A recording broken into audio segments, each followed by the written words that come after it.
মাছের কাঁটাগুলো আমি সেদ্ধ মাছটা থেকে আলাদা করে নিয়েছি। এবার দেখো আমি কড়াইয়ে তেল গরম করতে দিয়ে দিয়েছি। আমি এবার কি করব, আমি 2 চামচ পরিমাণ আদা বাটা দিয়ে দিলাম তেলে। এবার এটা কষিয়ে নেব। আদাটা কষানো হয়ে গেছে। এবার আমি পেঁয়াজ রসুন, একটা পেঁয়াজ ছোট আর 6-7 কোয়া রসুন কে বেটে রেখে দিয়েছিলাম একসঙ্গে, সেটা কষিয়ে নেবো এর সঙ্গে।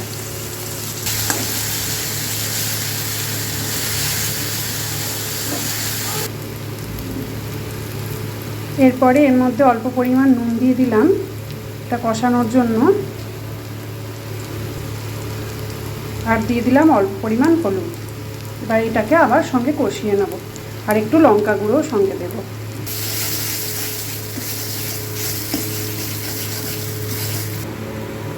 এরপর আমি অর্ধেকটা টমেটো বেটে রেখে দিয়েছিলাম, সেই টমেটোটাও এর সঙ্গে কষিয়ে নেব।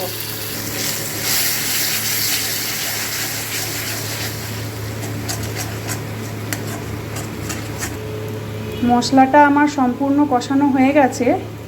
এবার এর মধ্যে কাঁটা ছাড়িয়ে রাখা সেদ্ধ করা মাছটা আমি দিয়ে দেব।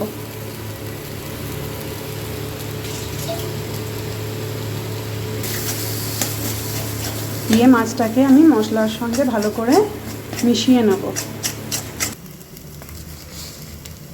এরপরে এর মধ্যে 1 চামচ পরিমাণ চিনি, স্বাদ মতো লবণ দিয়ে দেবো। এগুলোকে একসঙ্গে মিশিয়ে নিয়ে ভালো করে আবার কষিয়ে নেব। নুনটা দেওয়ার সময় কিন্তু মাথায় রাখতে হবে, আদাটা কষানোর সময়তেও অল্প পরিমাণ নুন দিয়েছিলাম, সেরকম বুঝে পরিমাণ মতো নুনটা দিতে হবে। আর মাছটা কিন্তু এরকম পেস্ট হয়ে যাবে মশলার সঙ্গে একদম মিশে। এবার এটা কষিয়ে রেডি হয়ে গেছে। আমি এটা আলাদা পাত্রে ট্রান্সফার করে ঠান্ডা করতে দেব। এবারে আমার এটা ঠান্ডা হয়ে গেছে, মশলাটা করে রেখেছিলাম যেটা পুরটা। এবারে আমি এই পটলটা, এই যে বীজ বার করে রেখেছিলাম, এর মধ্যে এটা ভরে দেবো।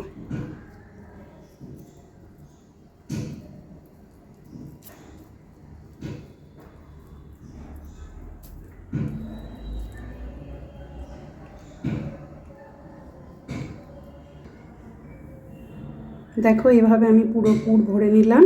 এরকম করে বাকি পটলগুলোতে আমি পুর ভরে নেব।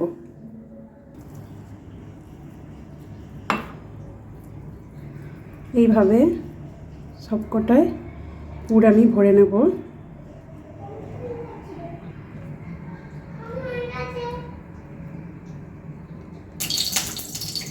দেখো বন্ধুরা, এভাবে আমি পটলগুলোয় পুরো পুর ভরে নিয়েছি।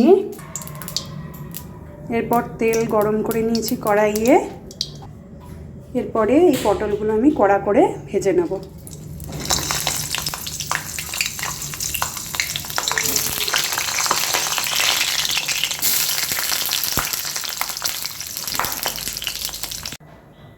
দেখো বন্ধুরা, পটলগুলো পুর ভরে ভেজে নিয়ে চলে এসেছি।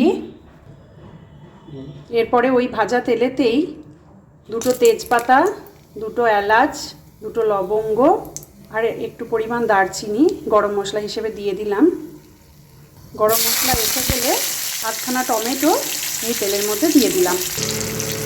টমেটোটা কষানো হয়ে গেছে। এবার এর মধ্যে 1 চামচ পরিমাণ আদা বাটা দিয়ে দেবো, দিয়ে এর সঙ্গে কষিয়ে নেব। এরপর এর মধ্যে অল্প পরিমাণ হলুদ গুঁড়ো, অল্প পরিমাণ লঙ্কা গুঁড়ো, খানিকটা জিরে গুঁড়ো, আর জিরে গুঁড়োর অর্ধেক পরিমাণ ধনে গুঁড়ো দিয়ে দেবো, আর অল্প পরিমাণ নুন দিয়ে দিলাম। এরপর এটা কষিয়ে নেব। মশলাটা কষানো হয়ে গেছে। এবারে আমি মাছ সেদ্ধ করে রাখা স্টকটা যেটা ছিল ওইটা দিয়ে দিলাম এবারের মধ্যে। খেয়াল রাখতে হবে এই স্টকটার মধ্যে কিন্তু নুন দেওয়া ছিল। আবার এখানে এই যে মশলাটা কষলাম তাতে অল্প পরিমাণ নুন দিয়েছি, নুনটা কিন্তু বুঝে হিসেব করে দিতে হবে। এরপর আমি গ্রেভিটা তৈরি করে নেব। এটা ফুটে এলে 1 চামচ পরিমাণ চিনি এর মধ্যে দিয়ে দেবো।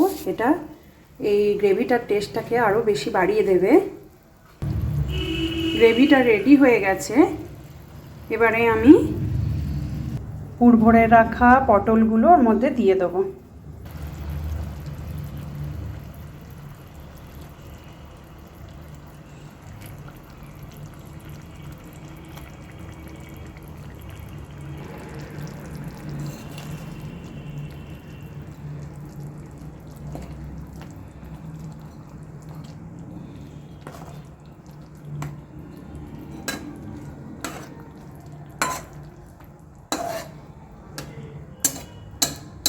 এভাবে আমি পুরো রেসিপিটা রেডি করে নেব।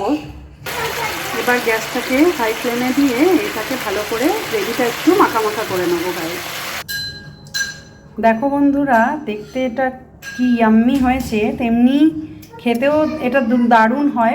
গরম ভাতের সঙ্গে তো খেতে ভালোই লাগে, এমনিও এটা নিয়ে খাওয়া যায়, দারুণ খেতে লাগে। যেহেতু ভেতরে মাছের পুর আছে, তাই তোমরাও ট্রাই করে দেখো, কেমন হলো জানিও, ভিডিওটা কেমন লাগলো জানিও। Thank you so much for watching my video. Thank you.